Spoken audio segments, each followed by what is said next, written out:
Hey there everyone, hope you're all doing well, hope you're all having a lovely day, evening or afternoon. We are back with another Steam demo First Impressions video. This time it's not a roguelike. I've been playing so many roguelike demos that it's actually getting quite annoying right now. I still enjoy them, but goddamn are there a lot of them. But this time we have Ferocious. First off, apologies for my voice. I'm a little bit on the sick side, but I'm still wanting to get some content out there. So bear with me over here if I sound a little bit goofy. When do I not sound goofy though? So Ferocious is a first-person shooter with a prehistoric twist. You play as a guy named San Win, and he's been shipwrecked on this island full of dinosaurs, and he's been split up from his brother. You pretty quickly discover that the dinosaurs aren't really your biggest problem, and that the island is being run by a tech whiz named Alistair Kane, and he has San's brother. You also meet a lady named Franca who gives you a device that lets you give orders to dinosaurs to help you solve like light puzzles or help you in combat. It enables communication with dinosaurs.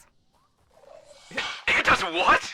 Ferocious is very inspired by games like Far Cry, and has kind of left me wondering why Ubisoft never made a Far Cry game with dinosaurs in the vein of Far Cry Primal. It specifically gives me Far Cry 2 vibes with the physical map. The game is not exactly open world, but it drops you into some relatively large levels and allows you to explore to your heart's content. I did see, however, in the trailer that there are going to be vehicles, so maybe later on in the full game, there will be some larger levels that will require vehicles. There isn't really a lot to discover aside from crafting materials and some money you can use to buy some weapons and attachments. The crafting is fairly simple. You gather materials and press the crafting button when you have enough. For me, it just boiled down to crafting spears to chuck at these scorpion creatures, and armor and bandages. The UI, however, looks abysmal. It works perfectly fine, and not once did I encounter an issue with a menu, but it is ugly as sin. A lot of this demo feels like it's less of a demo and more of a proof of concept. Everything works just well enough to play, but has quite a thick layer of jank. Animations, while looking serviceable, would occasionally jitter or line up incorrectly. Speaking of animations, there is an animation for almost everything in the game. Every time you interact with something, pick up a stick, skin an animal, all of that, it's an animation. However, you can actually turn that off, which I thought was actually pretty cool, I'm not gonna lie, just to give you the option whether you wanted to have that more authentic experience. The audio of the game, while being surprisingly impressive with some incredible gunshots and really solid ambient noise, even the sound of like the twigs were like pretty cool in my opinion. It would occasionally cut out or overlap, or sometimes even there was one moment when I shot a gun and there was no audio for the bullets and I was like, what was going on? But that only happened once and I didn't even get footage of it. The voice acting sounded like it had some pretty good direction and talent, but suffered from poor mixing, and to me it kind of sounded like it was recorded on budget equipment.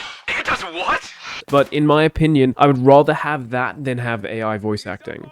The gunplay is also pretty good, and in combat, enemies will shout out your position to allies and just generally communicate with each other, which felt like it was straight out of Fear and blew me away. He's up on the roof! However, your screen is constantly being covered by something like blood or dimming to simulate some kind of pain or disorientation. It became annoying, and I couldn't really focus on just playing the game. Enemy health also seemed kind of weird, with enemies being able to just like shrug off a headshot. Yeah, I'm not sure what was going on with that. For every good thing I can say about Ferocious, I have an equally bad thing to say. I like the idea of this game, but it definitely needs a lot more time to cook. They had some unique ideas, like you can follow parrots to your objectives so that you didn't really have to look at the map. It has a gun cleaning mechanic where you find these acidic mushrooms and you clean your guns with them. I'm assuming that if your guns are too dirty, then you won't be able to fire them, or that they will jam, much like Far Cry 2. They had a mud covering mechanic to help with stealth. You see, it has all of these small little things that make a whole, but none of them are really fleshed out. It has some interesting difficulty options as well, because you can turn on assistance like yellow paint, or even just exploration difficulty, easy, medium, hard, with medium ledges that you can climb will like glow, and hard turns off that glow. You can turn off glowing pickups, you know, like if a gun drops on the floor, you can turn off the glow that it has so that you have to manually find these things. All this sort of like little accessibility stuff to either immerse you further or just allow you to play the game without distractions. It has so many of these small little things that it kind of makes a whole, but none of it is fleshed out properly. I'm really hoping to see, like, in the full game, whenever this game is going to release, because I honestly can't see this game releasing any sooner than like 2027 or 2028. It needs a lot more time to cook, and it needs a bigger budget for sure. But I would love to see all of these small things in the game, like the immersion thing. I would love to see that fleshed out in the full game. I would love to see the attachments and all the sort of like the gun enjoyer aspect of it fleshed out as well. It felt like you should be able to lean as well. It really felt like you should be able to lean around corners, but that was just me. But it really feels like the game wants to go more in a tactical kind of direction, and I'd like to see that fleshed out in the full game. But this was Ferocious. It needs more time to cook, but I actually thought it has a lot of little things going for it. Go check out the demo for yourself. If you enjoy it, give it a wish list and show the devs some love.